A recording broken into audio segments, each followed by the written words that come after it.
좋겠습니다. 그런 의미에서 오늘 제가 이제 말씀 준비한 것은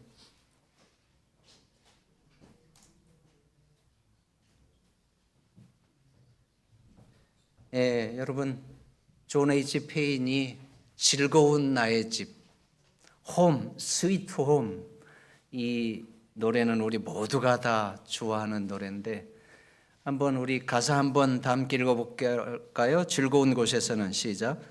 즐거운 곳에서는 날 오라 하여도 내 쉴 곳은 작은 집, 내 집뿐이리.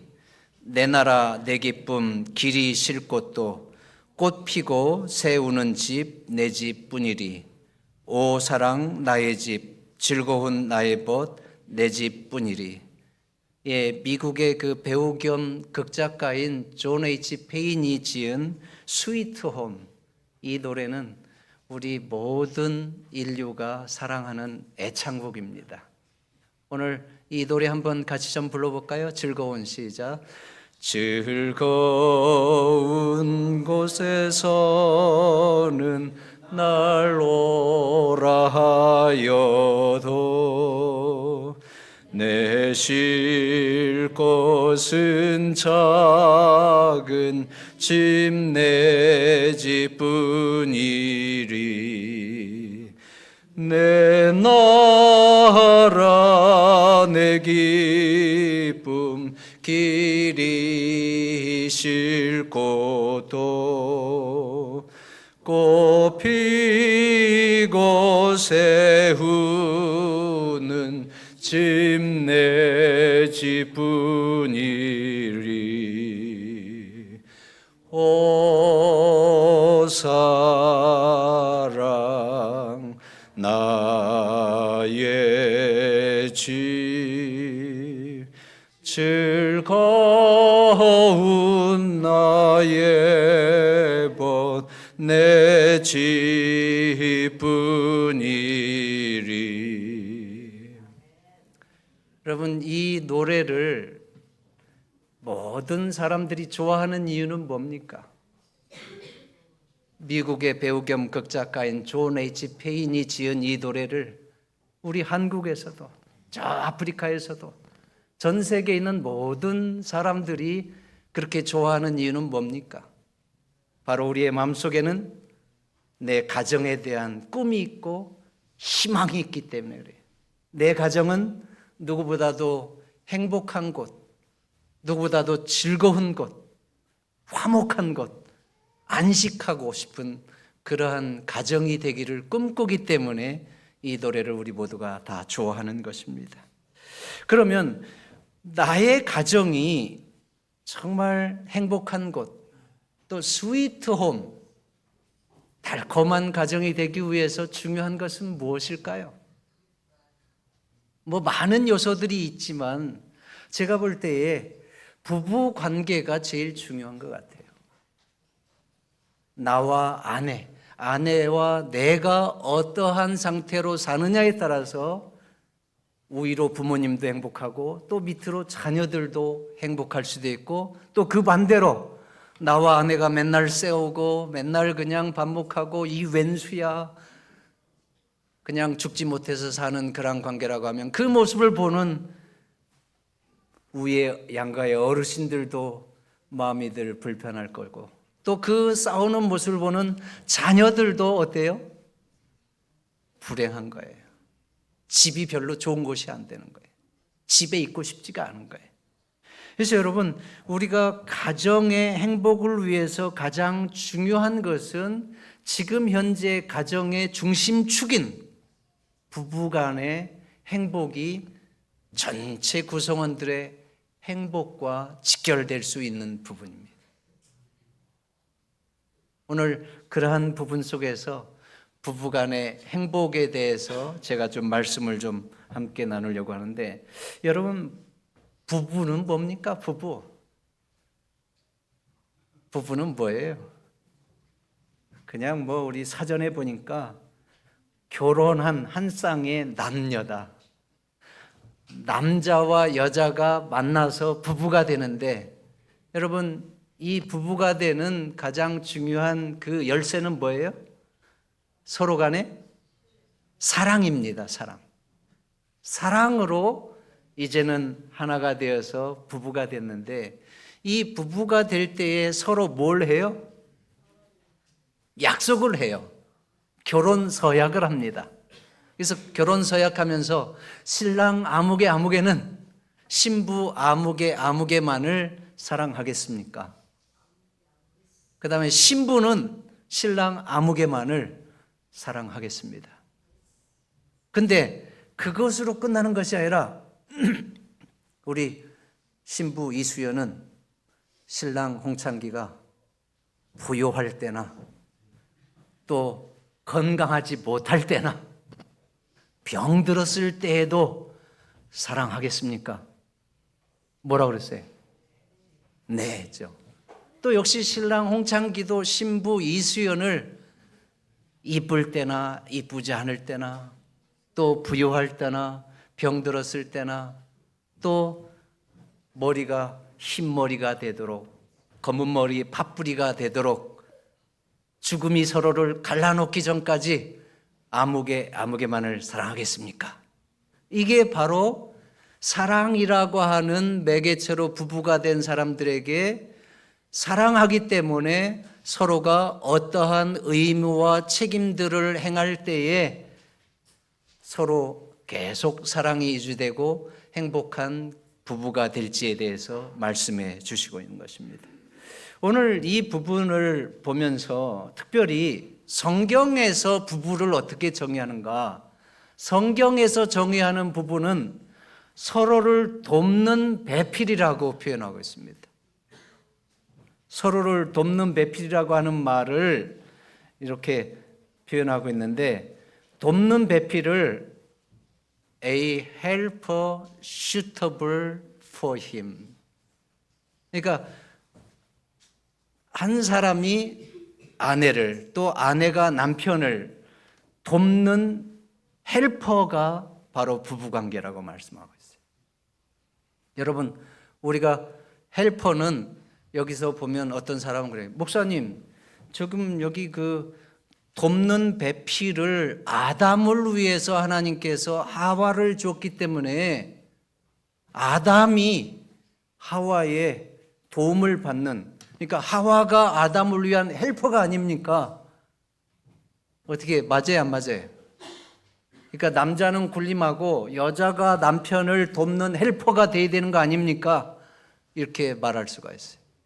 그러나 여기 돕는 배필이라고 하는 말이 히브리어로 에제르라고 하는 말인데, 이 단어는 참 신묘하게도 남성 명사입니다. 남성 명사예요. 이 돕는다는 말이 남성 명사라고 하는 말은 꼭 하와만 아담을 위한 헬퍼가 아니라 아담도 하와를 위한 헬퍼가 돼야 된다고 하는 말이에요. 그러니까 부부간에는 서로가 서로를 돕는 도우미, 헬퍼라고 표현하고 있습니다. 우리는 헬퍼라고 표현하면 파출부들 와갖고 집안에서 돕는 헬퍼 이렇게 얘기하잖아요. 필리핀에도 보니까 헬퍼들 우리가 고용해서 이렇게 시간당 일을 주고 하는데, 가정의 온갖 굳은 일들을 다 하는 헬퍼.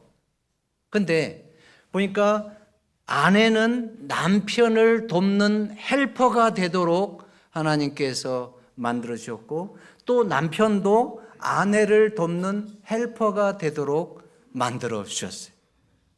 그래서 여러분, 남편만 아내를 돕는 헬퍼가 아니라, 또 아내만 남편을 돕는 헬퍼가 아니라, 남편도 아내도 서로가 서로를 도와주는 헬퍼가 되는 것이 하나님께서 부부에게 주신 합당한 모습입니다. 이건 매우 중요해요.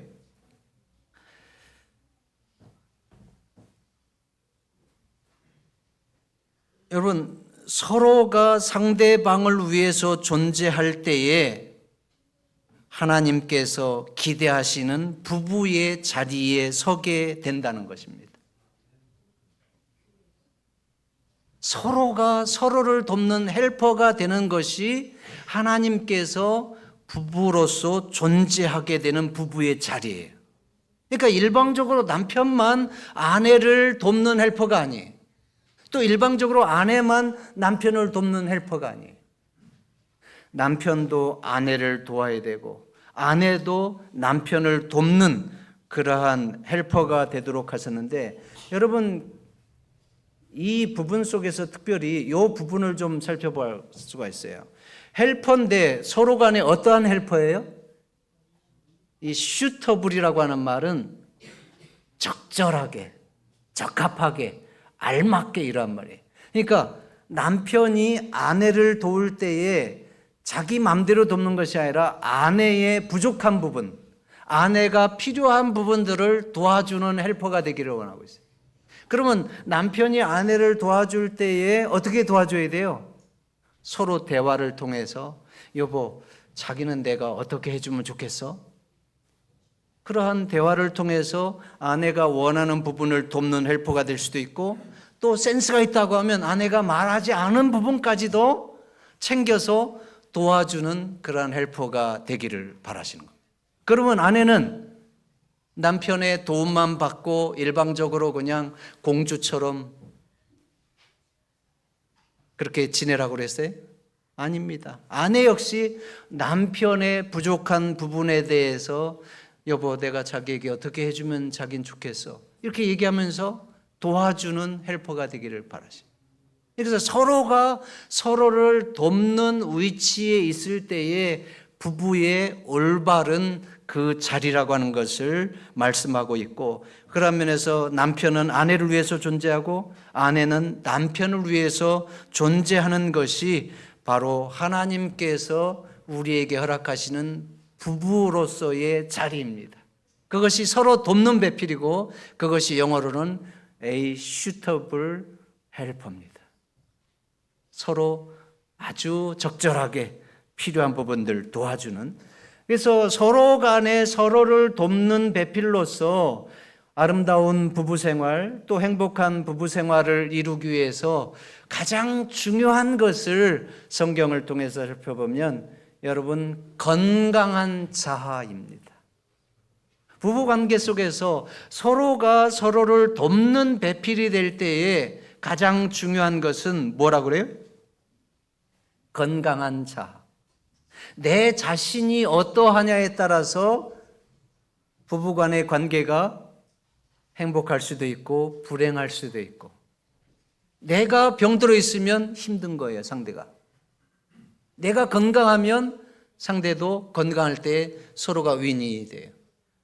그래서 우리가 여러분 병들었다고 하는 것이 이게 지금 어떤 육체적인 질병을 말하는 것이 아니고 정신적으로 내가 건강하지 못한 자아가 되어 있어서 건강하지 못한 관계를 요구하고, 혼자만 일방적으로 에고이즘적으로 남편에게 요구하고 또 남편도 아내에게 요구하고, 이렇게 할 때 그 관계가 언밸런스가 되면서 이제 깨지는 거거든요. 그러한 면에서 이 부분은 매우 중요합니다. 잠언 23장 7절 상단에 다 함께 읽어보겠습니다. 대저 시작. 대저 그 마음의 생각이 어떠하면 그 우인도 그러한즉. 그 마음의 생각이 어떠하면 그 우인도 그러한즉. 이 얘기는 한 사람이 어떠한 사람인지 결정되는 것은 그 사람의 마음에 달려 있다는 것입니다. 한 사람이 어떠한 존재인지를 결정하는 것은 그 사람의 마음, 생각에 달려 있어요. 이 얘기는 무언가 하면, 여러분, 한 사람의 마음 속에 어떠한 생각을 가지고 있느냐에 따라서 그 사람의 됨됨이가 결정됩니다. 내가 어떠한 생각을 갖고 있느냐에 따라서 그 사람의 성품이 결정되고, 그 사람의 생활 문화가 형성되고, 그 사람의 인품이 이루어지는 거예요. 그래서 여러분, 우리가 말하고 행동하고 살고 있는 우리의 모습들은 우리의 보이지 않는 자아를 보여주고 있는 것이다. 동의하십니까? 내가 지금 말하고 행동하고 또 부부관계 속에서 살아가는 그 모든 관계들은 보이지 않는 내면의 내 자아를 지금 결과론적으로 드러낸 거예요. 이 말은 나의 자아가 어떠하냐에 따라서 나의 행복과 불행이 좌우된다고 하는 말씀입니다. 그래서 내가 건강한 자아가 되는 것, 내가 건강한 사람이 되는 것, 내가 합리적이고 건강한 사람 되는 것이 우리 가정에 또 나의 어떠한 행복과 또 화목한 가정의 근본적인 부분을 이루어주고 있다고 말씀하고 있어요. 그래서 이 가정 문제의 전문가들의 보고에 하면 그 가정이 깨어질 때에 또 어떤 심각한 갈등 속에 있을 때에 그 사람들을 치료하는 전문가들, 정신과 의사나 또 그러한 전문가들에 의하면 80% 정도가 자아상의 문제가 있다고 그래요. 그러니까 건강하지 못한 자아 때문에 관계가 깨지고 가정이 어려워지고 부부관계가 어려워지는 거예요. 자아상의 문제라고 하는 말을 좀 다른 표현으로 하면 성격 차이라고 그래요. 이혼하는 부부들의 60% 이상이 성격 차이 때문에 도저히 이 사람하고 못 살겠다. 성격 차이. 그 다음에 또 하나는 재정 문제. 근데 재정 문제보다 더 큰 게 성격 차이입니다. 이렇게 성격 차이 때문에 서로 말하는 것이 그냥 가시가 되도록 말하고 서로 그냥 대화한다고 하는 것이 오손도손 뭐 대화하고 뭔가 이렇게 서로 좋은 얘기가 되는 것이 아니라 대화하다 보면 싸워요. 서로 그냥 비평하고 험담하고 비난하고 그러다 끝나는 거예요. 그게 서로 성격이 다르면서 대화하는 법을 몰라서 그렇게 된다고 그래요. 그래서 여러분 깨어지는 가정 또 심각한 갈등 속에는 자아상의 문제로 일어나는 것이 절대 다수라고 하는 것을 기억하면서 가장 중요한 것은 결국은 누구예요? 건강한 자아상. 내가 건강한 사람이 되는 것. 그것이 제일 중요합니다. 그래서 건강한 자아상에 대해서 이렇게 표현하고 있더라고요. 건강한 자아상은 긍정적인 사람, 또 건강한 사람, 또 성경적 자아상. 성경적 자아상은 뭔가 하면 내 자신에 대해서 하나님의 관점에서 나를 바라보고 이해하는 것이다. 그렇게 표현하고 있습니다. 여러분, 긍정적인 사람, 뭐 자신감 있는 사람, 왜 자신감이 있는 거예요? 그 바탕에는 자신감이 있을 수밖에 없도록 자기 마음속에 자존감이 높은 거예요. 왜? 돈이 많으니까. 세상적인 얘기로. 실력이 있으니까. 이건 세상적인 거예요. 그러나 성서적인 관점에서 긍정적인 자아상, 건강한 자아상, 성경적인 자아상은 하나님의 관점으로 나를 바라보면서 내가 하나님 앞에서 어떠한 존재인지를 깨달을 때에 건강한 자아상이 이루어진다. 그래서 여러분, 하나님의 관점에서 나를 바라보면 나라고 하는 존재는 하찮은 존재예요? 귀한 존재예요? 귀한 존재예요. 하나님께서 이 세상에 80억의 인구, 모래알처럼 많은 사람 가운데 나 하나만 있을다 할지라도 예수 그리스도의 십자가의 사랑을 허락할 만큼 나는 하나님의 귀한 존재예요. 하나님의 엄청난 사랑을 받는 하나님의 자녀입니다. 여러분이 이 땅에서 전지전능하신 하나님의 사랑받는 자녀라고 하는 것이 회복되면 나라고 하는 자아가 저절로 셀프 이스팀이 돼요. 자아 존중이 돼요. 그래서 내가 얼마나 귀한 존재인지를 알기 때문에 하나님의 자녀로서 이 세상을 바라보면서 하나님의 자녀로서의 그 깊은 내면의 긍정적인 자아상을 가지고 다른 사람들에게도 늘 빛이 되고 선한 행실과 사랑으로 하나님의 영광을 드러내는 그러한 삶을 살게 되는 겁니다.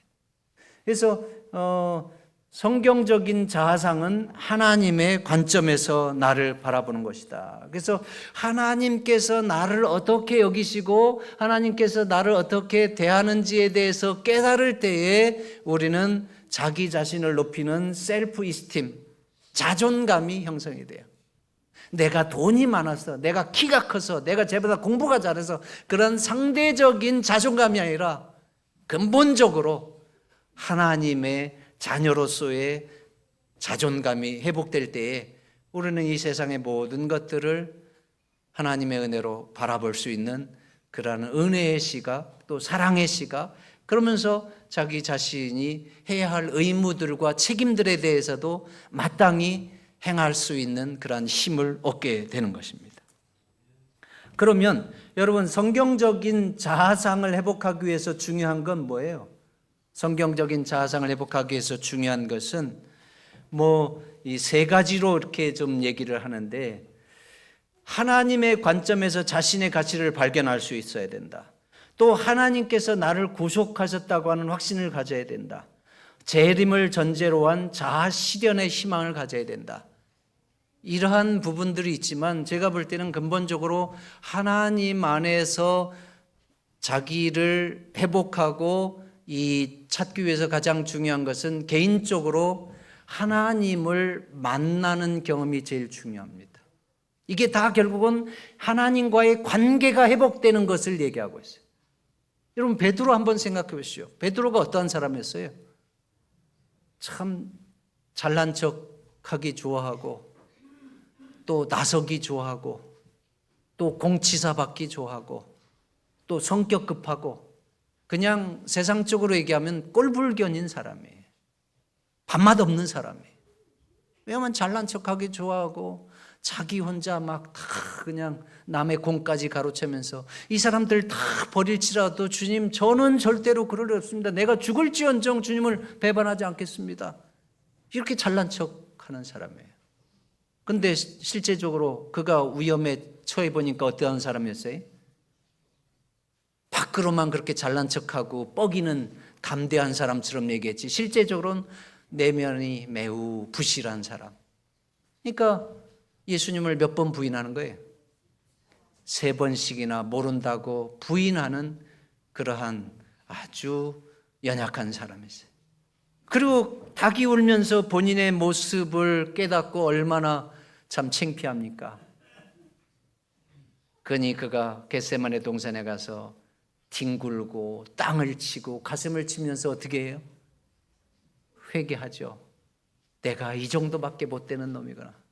내가 정말 연약한 놈이구나. 예수님 생각해 보니까, 그 순간에 예수님 바라보니까 예수님은 그래 이놈아, 너 그런 놈인 줄 내가 알았다. 너 배신할 줄 알았어. 말로만 그런 척하고. 너 다시는 내 제자라고 하지 마. 너까지 그 필요 없어. 아웃이야, 아웃. 너 꺼져. 근데 여러분, 예수님께서 그 베드로가 실패하고 좌절하고 절망 가운데 있을 때에 너 꺼져 그렇게 했어요? 어떻게 했어요? 예수님은 그게 아니고, 괜찮아 베드로야, 괜찮아. 너 넘어질 거 내가 이미 알고 있었어. 넘어져도 괜찮아. 그래도 너는 내 제자야. 그래도 내가 너를 사랑하고 누구보다도 너를 잘 아는데 너는 다시 일어날 수 있어. 포기하지 마. 다시 일어날 수 있어. 그러한 예수님의 따뜻한 사랑을 바라보면서 베드로가 어떻게 했어요? 그 땅을 치며 가슴을 치며 그냥 흐느끼면서 울던 그 겟세마네 동산에서의 시간이 하나님을 깊이 경험하고 하나님이 어떠한 분인지를 깨닫는 그러한 축복의 시간이었어요. 절망과 실패와 좌절의 시간이 오히려 하나님을 개인적으로 깊이 만나고 하나님이 나를 얼마나 사랑하시는지를 깨닫는 그러한 축복의 시간, 인생의 터닝 포인트가 됐어요.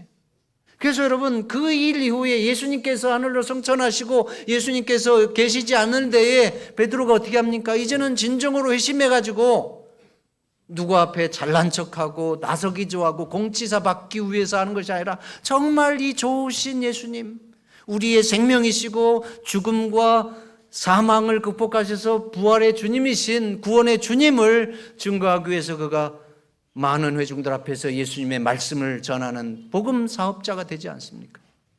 그러한 베드로를 관원들이 어떻게 해요? 너 일로 와. 관원들이 칼로 위협하면서 그를 감옥에 가두고 너 다시는 그리스도를 전하지 마. 한 번 더 그리스도를 전하는 모습 보면 그때는 그냥 안 둘 거야. 위협하고 협박했어요. 여러분, 과거 같으면 베드로가 그러한 순간에 그냥 쪼그라들고 말았을 거예요. 그러나 그 순간에 베드로가 뭐라고 그랬어요? 베드로와 요한이 가로되 하나님 앞에서 너희 말 듣는 것이 옳은가, 하나님의 말씀을 듣는 것이 옳은가 판단하라. 우리는 보고 들은 것을 말하지 아니할 수 없노라 하면서 담대하게 말씀을 전하는 것을 보게 됩니다. 여러분, 오늘 이 시대에 우리들이 개인적으로 예수 그리스도를 깊이 만나고 깨닫는 그러한 경험의 시간은 바로 하나님께서 나를 어떻게 바라보시는지 그런 하나님의 관점에서의 내 자신의 모습을 깨닫는 모습일 뿐만 아니라 또 하나님께서 내게 주신 구원의 은총이 무엇인지를 확신하는 그러한 확신의 기회가 되고 또 예수 그리스도의 재림의 소망이 내 인생의 가장 큰 소망이 되는 그러한 축복의 순간입니다. 그래서 우리의 삶 가운데서 가장 중요한 것은 내 망가진 자아상을 회복하는 것은 결국은 누구를 만나는 거예요? 하나님을 만나는 거예요. 하나님께 나아가는 거예요. 사도 바울도 그랬잖아요. 사도 바울도 나는 날마다 죽는다고 하는 것을 통해서 날마다 예수 그리스도께 나아가서 하나님을 통해서 자기 자신의 자아상을 회복하고 평생을 통해서 나라와 나라를 돌아다니면서 그가 복음을 전하고 나서도 고린도전서 15장 10절에 보면 나의 나아된 것은 하나님의 은혜로 된 것이니 내가 누구보다도 더 많이 고생하고 수고하고 예수 그리스도를 위해서 복음을 전하는 그러한 사업을 감당했지만 그것은 내가 한 것이 아니요 하나님의 은혜가 그렇게 하게 한 것이라고 고백하고 있습니다.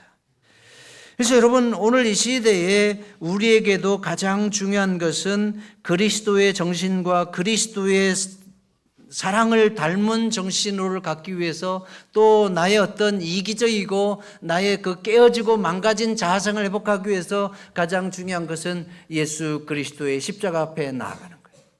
그래서 사도 바울이 날마다 자기 자신의 잘못된 자아를 십자가에 못 박고 예수 그리스도의 사랑과 공의를 그의 마음속에 받아들이면서 아름다운 성령의 열매를 맺은 것처럼 우리 사랑하는 모든 성도들이시여 날마다 예수 그리스도 앞에 나아가시게 되기를 간절히 바랍니다. 그것만이 답입니다.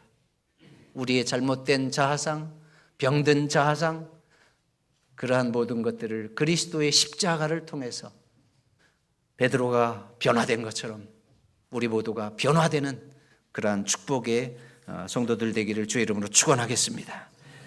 예, 그 다음에 이제 제가 12시 5분까지 설교해야 되기 때문에 조금만 더 하겠습니다. 행복한 부부 사이를 위해서 우리가 좀 더 살펴봐야 될 부분이 있는데 내가 건강한 자아상을 회복하는 것, 내가 건강한 사람이 되는 것이 첫째로 중요합니다. 그것은 철저하게 하나님과의 관계의 회복에 달려 있습니다. 그 다음에 두 번째로 중요한 것은 실제적으로 우리의 삶 속에서 일어나는 일 가운데 남편은 무엇을 중요하게 여기는지 또 아내는 무엇을 중요하게 여기는지 남자는 무엇을 더 중요하게 여기는지 여자는 뭘 더 중요하게 여기는지 이러한 남자와 여자의 차이점을 서로가 이해하고 그러한 이해를 바탕으로 서로가 서로를 도와주는 여러분 사랑이라고 하는 것은 서로가 함께 살기 위한 것이고 또 그러한 삶의 의무 가운데서 부족한 것들을 서로 채워주는 것이 사랑인데 여기 부부관계에서 깨어지기 쉬운 것들은 결혼에 대한 목적을 잃어버릴 때라고 그랬어요. 결혼에 대한 목적을 잃어버린다. 결혼에 대한 목적은 뭡니까? 네, 우리 이명희 집사님, 이명자 집사님, 이명희 집사님이 어디 있어요? 이명희 집사님 있나요? 네, 이명자 집사님, 우리가 결혼하는 목적이 뭐예요? 결혼하는 목적은 계속 더 사랑하기 위해서 그렇잖아요. 계속 사랑하기 위해서. 근데 여러분, 계속 사랑하기 위해서 결혼하는데 성경적인 하나님이 주신 부부로서의 존재해야 될 그 부부의 모습은, 부부는 서로 어떠한 존재라고 했어요? 서로 돕는 배필이다. A, suitable helper라고 그랬어요. 서로가 적절하게 서로의 부족한 부분들을 채워주고 도와주는, 돕는 자. 그러니까 서로 사랑한다고 하는 것은 결국은 다른 측면으로 얘기하면 서로 도와준다는 거예요. 그러니까 평생 동안 나는 이 여자를 도와주고 사랑하면서 살겠다고 결혼하는 거예요. 또 여자는 남편을, 이 남자를 내가 평생 사랑한다고 하는 것은 이 남자의 부분, 이 부족한 부분들, 내가 도울 수 있는 부분을 도와주면서 내가 그 사랑의 의무와 책임들을 행하면서 서로가 사랑하겠다고 한 그러한 것이 부부입니다. 그래서 서로 도와준다고 하는 것은 정신적인 측면이나 또 신체적인 측면이나 또 물질적인 측면이나 모든 것이 포함됩니다. 여러분, 우리가 정신적인 부분들, 또 영적인 부분들, 또 물질적인 부분들, 현실적으로 서로가 서로를 도와가면서 하나님께서 주신 부부로서의 관계를 형성하는 것이지, 한쪽은 전혀 그냥 받기만 하고 상전 노릇하고 그러면 그 관계가 계속 유지가 되겠어요, 안 되겠어요? 홍창기 집사가 이수연 집사를 위해서 늘 집에 가서 종처럼 봉사해. 여보, 자기는 그냥 가만히만 있어. 남편이 원해서 그렇게 한다고 하면 어쩔 수 없는데, 여러분, 남편이 원하는 것이 아니고 남편이, 아내가 출근하고 일하고 오니까 힘든 것 같아서 본인이 빨래도 해주고 또 청소도 해주고 이렇게 하는데, 그것이 어느 날부터인가 보니까 아내는 놀면서 TV 보고 있으면서도 홍창기가 늘 하도록 돼 있어. 그러면 홍창기가 이 청소하다가 TV만 보고 있는 아내를 보고 화딱지가 날까요, 안 날까요? 단우가 더 잘하네. 화딱지 나죠. 아니, 언제부터 이렇게 된 거야? 그러면서 나 안 해. 여러분, 이게 서로 부부관계는 서로 주거니 받거니예요. 일방적으로 한쪽에서 주는 것은 오래 할 수가 없어요. 그래서 여러분, 우리가 인생은 메아리와 같다고 그러잖아요. 그게 부부관계가 똑같아요. 기브 앤 테이크예요. 내가 사랑을 주고 그쪽에서 사랑을 주고 주거니 받거니 하는 것이 이게 남녀 간의 사랑이지, 한쪽만 일방적으로 주면 결국은 롱텀이 안 돼. 그냥 깨지는 거예요. 그러면 옛날에는 그렇게 좋았는데 지금 왜 이렇게 우리가 왼수가 됐냐? 왜 우리가 이렇게 서로 각방 쓰면서 이짓거리 하고 있냐? 이렇게 되는 거예요.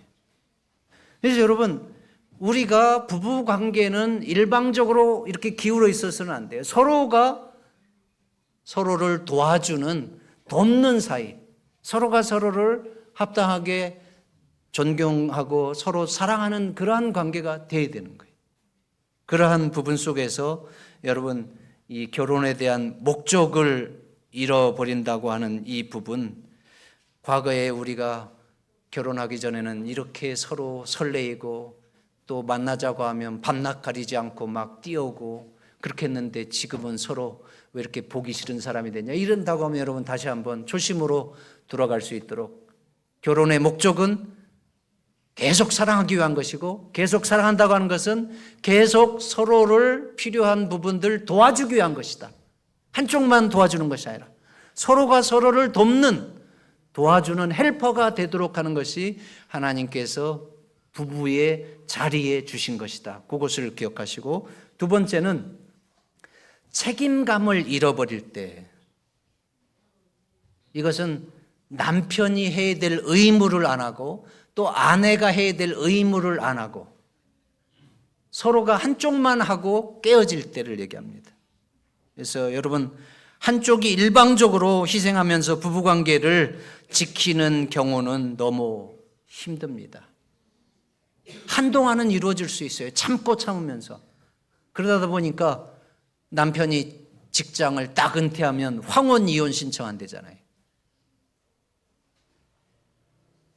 우리 안에는 그러한 불쌍한 부부관계, 또 그러한 가족이 없기를 바랍니다. 그 다음에 의사소통의 혼선. 의사소통의 혼선이라고 하는 것은 남자와 여자의 차이점 때문에 생기는 것인데, 뭐 그냥 저의 얘기를 좀 하면, 여러분, 저는 이제 잠자려고 하면 저희 집사람이 여보 잘 됐다, 나 다리 좀 주물러라. 자려고 하면 다리를 주물러라고. 아유 죽겠다고. 여러분, 근데 그 자려고 하는 순간이 저한테는 어떤 순간이? 서재에서 책 보고 설교 준비하다가 이제는 정말 피곤해가지고 나도 이제 딱 침대에 들어가서 자려고 하는데 우리 집사람은 기다렸다는 듯이 여보 나 다리 좀 주물러라고, 마사지 좀 해달라고 그러고. 여러분, 그러면 제가 어떻게 생각하겠어요? 아유 정말 짜증나네. 아니 나 지금 거의 그렇게 상태가 돼갖고 나도 좀 잠 좀 자려고 들었는데 이제 막 다리를 주물러 달라면 나를 어떻게 여기는 거야 도대체? 나는 자기 몸종이야? 나 지금까지 뭐 하고 온 거 몰라? 솔직한 얘기로 그렇게 얘기할 수 있죠. 근데 지금 아내가 저한테 다리 좀 주물러 달라고 하는 얘기는 뭐예요? 다리를 진짜 주물러 달라는 얘기보다 좀 더 자기 전에 자기하고 이렇게 사랑스러운 시간 갖자, 그런 얘기 아니에요. 근데 그냥 그런 순간에 제가 아유 짜증나, 나도 좀 자. 그냥 좀 자면 안 돼? 이렇게 하면 여러분 이게 말이 안 되는 거예요. 그러니까 이게 여자의 언어와 남자의 언어가 서로 다른 거예요. 그런 면에서 여러분, 그 다음에 재정관리의 실패, 우리가 한쪽에서 펑펑 개념 없이 막 쓰고 맨날 홈쇼핑이나 하고 그러면은 나는 당신한테 돈만 벌어다 주는 몸종이냐 뭐 그런 얘기 할 수도 있고, 또 외부에서 적들이 들어올 때 서로 간에 정말 서로 간에 단둘밖에 없었는데 살다 보니까 이제는 의무와 책임에 시달려서 힘들게 살다 보니까 서로 그냥 그렇게 살았는데 옆에 있는 집 보니까 너무 그냥 잘 사는 것 같고 또 그냥 좋은 차 몰고 다니고 또 그 남자가 왜 이렇게 카인드하고 친절한지 그냥 남편하고 저쪽 남편하고 이제 비교하기 시작하는 거예요. 또 남편도 그런 거예요. 그쪽 아내를 보니까 거기는 얼마나 그냥 다정다감하게 그냥 이렇게 해주는지 우리 집사람도 좀 그렇게 좀 해줘야 되는데 우리 집사람은 완전히 그냥. 여러분, 이러다 보면 어떻게 되는 거예요? 서로 간에 엉뚱한 그런 비교의식에 빠져가지고 이제 저 남자하고 살고 싶고 또 저 여자하고 살고 싶고 그러다 보면 여러분 이게 끝장나는 거예요. 오늘 이제 이렇게 그냥 줄이겠습니다. 우리 모든 사랑하는 중화동교회 성도들이 부부간에 행복하게 사는 것, 부부간에 건강한 관계를 유지하는 것, 그것은 서로가 건강한 자아를 가져야 돼요. 서로가 서로를 도와주는 노력을 해야 돼요. 그것이 할 때에 우리가 스위트홈이 되고 즐거운 집, 행복한 집이 됩니다. 예수 그리스도의 사랑 안에서 2024년 우리 중화동교회 모든 가족들이 가장 행복한 가정, 또 서로 간에 당신밖에 없어 그러한 건강한 부부 생활을 해서 하나님께 영광 돌리고 또 여러분의 자녀손들에게도 건강한 우리의 가족들이 회복되는 그러한 축복이 되기를 주의 이름으로 축원하면서 말씀을 줄이겠습니다.